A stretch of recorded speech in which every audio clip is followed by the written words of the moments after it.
नमस्कार दोस्तों, आपका अपने चैनल मनोज गुप्ता एकेडमी में आपका स्वागत है। दोस्तों आज हम लोग कक्षा 9वीं के गणित भाग 2 में प्रश्न संग्रह 3.3 करने वाले हैं। दोस्तों अभी तक आप लोगों ने इस चैनल को सब्सक्राइब नहीं किया तो प्लीज सब्सक्राइब चैनल, लाइक कीजिए और अपने फ्रेंड्स के साथ शेयर कीजिए।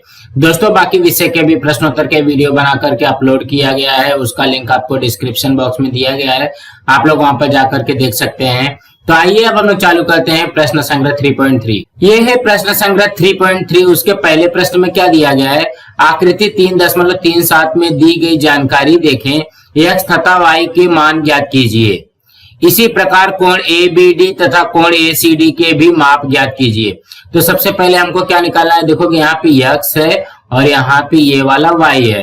पहले हमको x और y का मान निकाल लेना है और उसके बाद में और क्या निकालना है, ABD मीन्स ये पूरा का पूरा ये कोण निकालना है और ACD ये पूरा का पूरा ये वाला कोण निकालना है। तो यहाँ पे लिखेंगे त्रिभुज ABC में, देखोगे ये त्रिभुज ABC में क्या दिया गया, AB और AC बराबर दिया गया है।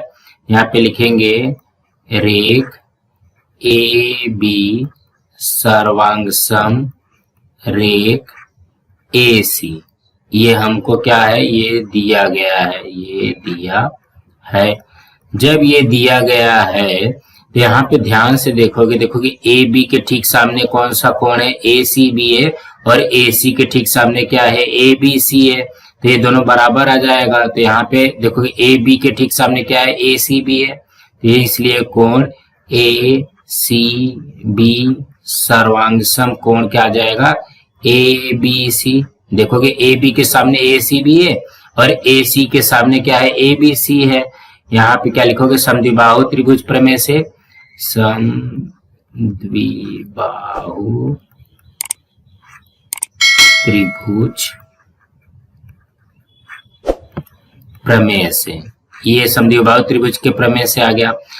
अब हम लोग यहाँ पे इसको क्या लिख सकते हैं, कोण ACB बराबर कोण ABC। तो इसका मान रख दो। देखोगे ACB का मान कितना है, देखोगे यहाँ पे ACB है हमारे पास 50 अंश, यहाँ पे ACB रखेंगे 50 अंश बराबर ABC का मान कितना है, यहाँ पे x है, यहाँ पे ABC का मान रख दिया x। तो ये हो जाएगा x बराबर ये आ जाएगा 50 अंश। यही तो हमको पूछा है ना, देखोगे x का मान निकालने के लिए बोला गया है। तो यही आ गया हमारे x बराबर 50 अंश। अब हम लोग y का निकालते हैं। तो देखोगे y कहाँ पे है, देखोगे y यहाँ पे है। जब y यहाँ पे है तो कौन सा त्रिभुज पकड़ेंगे, BCD पकड़ेंगे। यहाँ पे भी वैसे ही करेंगे, त्रिभुज BCD में। इसमें भी देखोगे ध्यान से तो वैसे दिया गया, BD जो है वो DC के बराबर दिया गया है। यहाँ पे लिखेंगे रेख BD सर्वांग सम रेख DC। इसका कारण क्या आएगा, ये आ जाएगा दिया है भाई, ये हमको दिया गया, सवाल में दिया गया। अब रेख BD के सामने वाली कोण, रेख BD के सामने वाली कोण क्या आ जाएगी, BCD आएगा। कोण BCD सर्वांग सम, और DC के सामने वाली कोण क्या आ जाएगी, CBD आ जाएगी। कोण CBD आ जाएगा। इसका भी कारण क्या आएगा, समद्विबाहु त्रिभुज प्रमेय से। यहाँ पे लिखेंगे समद्विबाहु त्रिभुज प्रमेय से, ये क्या हो जाएगा, ये कोण सिद्ध हो जाएगा। तो यहाँ पे क्या आ जाएगा, कोण BCD बराबर कोण CBD, ये आएगा ना। देखोगे यहाँ पे जब सर्वांग सम है तो ये बराबर हो जाएगा। तो BCD कितना है, देखोगे यहाँ पे BCD ये है y, यहाँ पे लिख लिया y बराबर CBD है 60। तो y का मान कितना आ जाएगा, 60 आएगा। अब हमको किसका निकालना है, ABD का निकालना है। तो यहाँ पे लिखेंगे कोण ABD बराबर, देखोगे कोण ABD में कौन कौन सा कोण है, ABC और CBD है।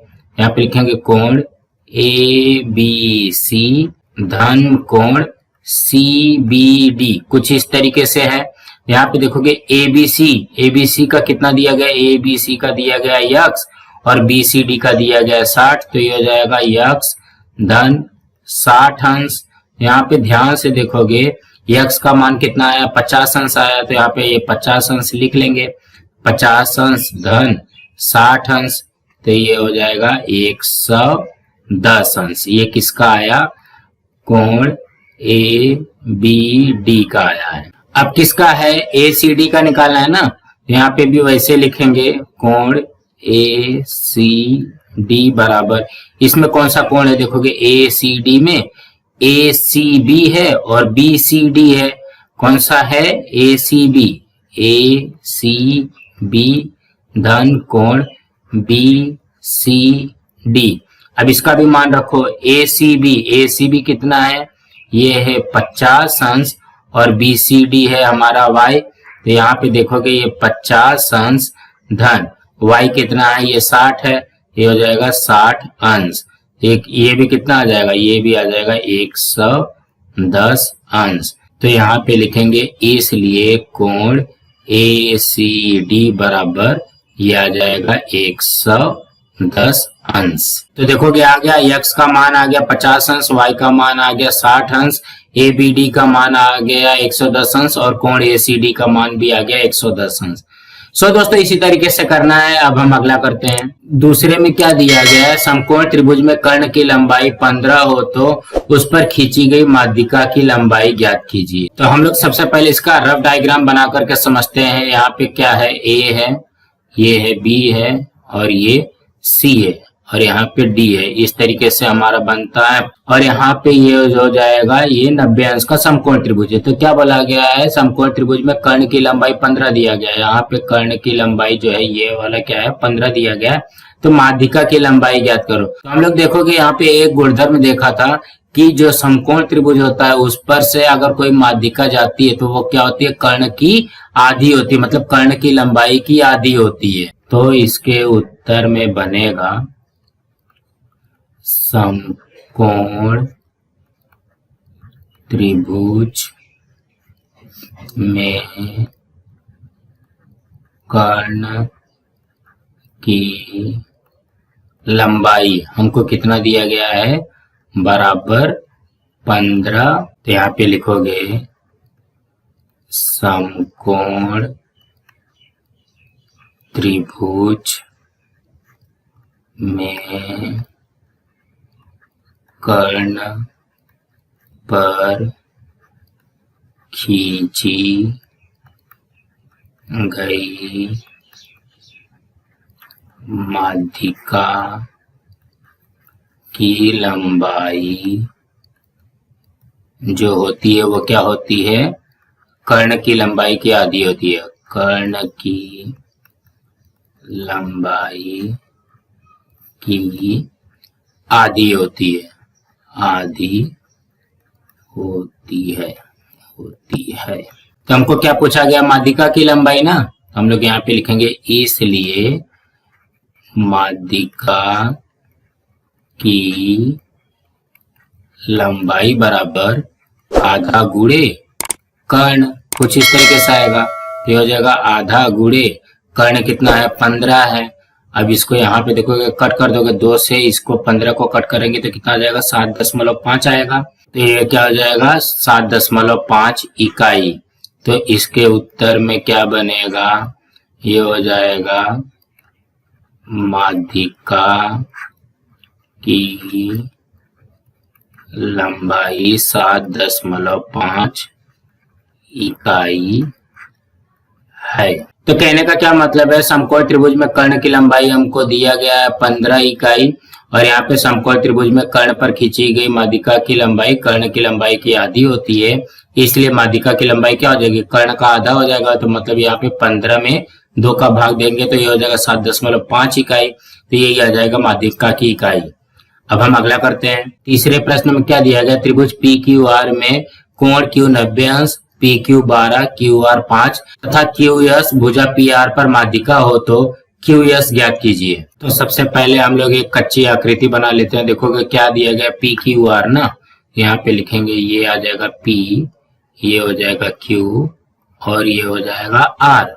अब हमको क्या बोला गया है, कोण क्यू 90 अंश है। देखोगे ये वाला 90 अंश का दिया गया है उसके बाद में पी क्यू कितना है 12 है, क्यू आर 5 है, और हमको यहाँ पे क्या बोला क्यू एस जो है वो पी आर पर माध्यिका है, तो क्यू एस का मान ज्ञात कीजिए। तो अभी हमने देखा था कि क्यू एस का मान ज्ञात करने के लिए हमको क्या चाहिए, जब ये समकोण त्रिभुज पर ये जब माध्यिका होती है तो ये क्या होती है, कर्ण का आधा होता है, लेकिन हमारे पास कर्ण का मान तो दिया ही नहीं गया है। तो सबसे पहले हमको क्या निकालना पड़ेगा, कर्ण का मान निकालना पड़ेगा। तो यहाँ पे लिखेंगे त्रिभुज पी क्यू आर में कोण पी क्यू आर दिया गया है 90 अंश, इसलिए पाइथागोरस प्रमेय से, पाइथागोरस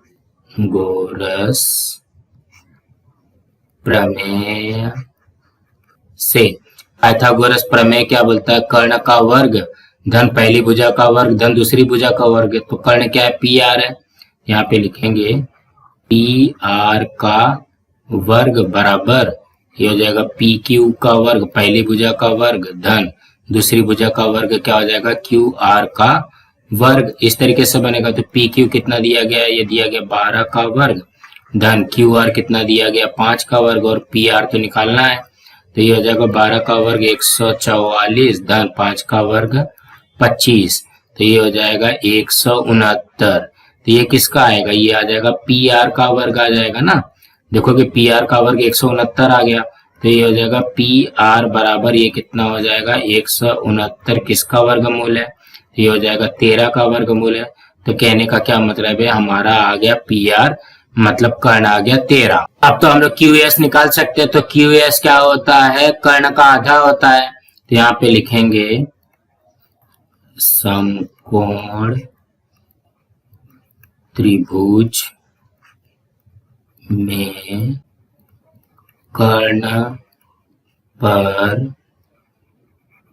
खींची गई माध्यिका की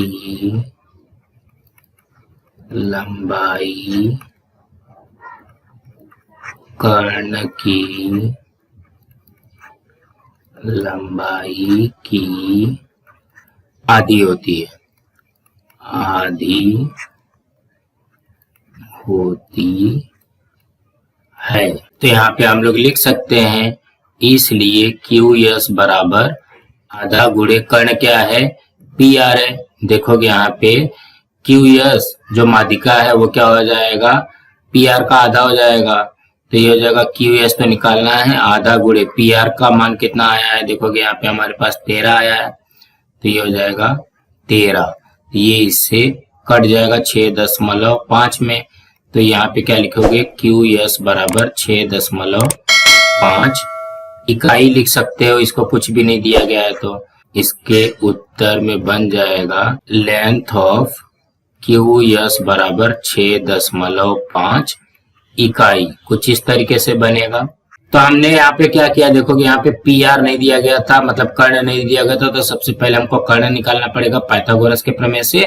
उसके बाद में यहाँ पे समकोण त्रिभुज में कर्ण पर खींची गई माध्यिका की लंबाई कर्ण की लंबाई की आधी होती है, तो हम लोग यहाँ पे उसका आधा निकाल देंगे तो हमारा उत्तर आ जाएगा। सो दोस्तों इसी तरीके से करना था। अब हम अगला प्रश्न करते हैं। चौथे प्रश्न में क्या दिया गया है, आकृति 3.38 में बिंदु जी यह त्रिभुज पी क्यू आर की माध्यिकाओं का संगामी बिंदु है, मतलब यहाँ पे जो बिंदु जी दिया गया है ये संगामी बिंदु है। यदि जी टी बराबर 2.5, जी टी कहाँ पे देखोगे ये वाला है, अगर ये 2.5 दिया गया है तो पीजी और पीटी की लंबाई ज्ञात करो। तो पीजी कहाँ पे देखोगे ये वाला निकालना है, पीजी एक ये निकालना है, पीजी निकालना है, दूसरा पीटी निकालना है। तो हम लोग ध्यान से देखते हैं, तो पीजी अगर हमारे पास निकल जाएगा तो पीटी अपने आप निकल जाएगा। देखोगे पीटी बराबर पीजी धन जीटी, मतलब पीजी और जीटी को जोड़ दोगे तो हमारा पीटी निकल जाएगा। लेकिन सबसे पहले हमको क्या निकालना पड़ेगा, पीजी निकालना पड़ेगा। हम लोग को दिया क्या गया पहले वो लिखते हैं, जीटी बराबर 2.5 सेंटीमीटर ये दिया गया है, ठीक है। तो यहाँ पे लिखेंगे त्रिभुज का केंद्रक माध्यिका को 2:1 में विभाजित करता है, ये आप लोगों को पता है, विभाजित करता है। जब देखोगे ये अनुपात में विभाजित करेगा तो क्या हो जाएगा, माध्यिका कौन सी पकड़ते हैं हम लोग, पीटी पकड़ते हैं ना। तो पीटी में क्या है, पीजी बटे जीटी है। यहाँ पे लिखेंगे पीजी अनुपाते जीटी बराबर, ये हो जाएगा 2:1। ठीक, तो इसको ऐसे लिखेंगे पीजी बटे में जीटी बराबर 2:1, मतलब 2/1 हो जाएगा। अब यहाँ पे देखो कि हमारे पास जीटी की वैल्यू दी गई है 2.5, इसको रख देते हैं। ये हो जाएगा पीजी बटे में, यह जीटी कितना है 2.5 है, बराबर ये हो जाएगा 2:1। अब इसका तिर्यक गुणा कर दो, तो ये क्या हो जाएगा, पीजी गुणे 1 बराबर 2.5 गुणे 2। देखोगे पीजी में 1 का गुणा किया, 2.5 में 2 का गुणा किया। अब यहाँ पे देखोगे पीजी में 1 का गुणा करोगे तो क्या हो जाएगा, ये पीजी ही रहेगा, और ये हो जाएगा 2.5 में 2 का गुणा किया तो ये कितना हो जाएगा 5 सेंटीमीटर। देखोगे हमारा पहला वाला निकल गया। हमको क्या पूछा था, पीजी निकालना था, पीजी हमने निकाल लिया। अब हमको क्या निकालना है, पीटी निकालना है। तो यहाँ पे लिखेंगे पीटी बराबर, पीटी के अंदर क्या क्या रहेगा, पीजी धन जीटी। देखोगे पीटी कहाँ पे है, ये है, इसके अंदर कौन सा है, पीजी है और जीटी है, दोनों को जोड़ दो। पीजी कितना आया है 5 धन जीटी पहले से दिया गया 2.5, दोनों को जोड़ोगे तो कितना हो जाएगा 7.5 सेंटीमीटर। तो इसके उत्तर में क्या बनेगा, पीजी की लंबाई बराबर 5 सेंटीमीटर और पीटी की लंबाई बराबर 7.5 सेंटीमीटर। कुछ इस तरीके से बनेगा। तो कहने का क्या मतलब है, हम लोगों को याद होना चाहिए कि त्रिभुज का केंद्रक माध्यिका को 2:1 में विभाजित करता है। तो हम लोग इसको इस तरीके से लिख लेंगे, पीजी बटे जीटी बराबर 2:1। तो पीजी का मान हमको नहीं दिया गया तो पीजी वैसे लिखेंगे, जीटी का मान दिया गया 2.5 बराबर 2:1, मतलब 2/1। तो इसका तिर्यक गुणा कर देंगे तो हमारा उत्तर आ जाएगा, पीजी आएगा।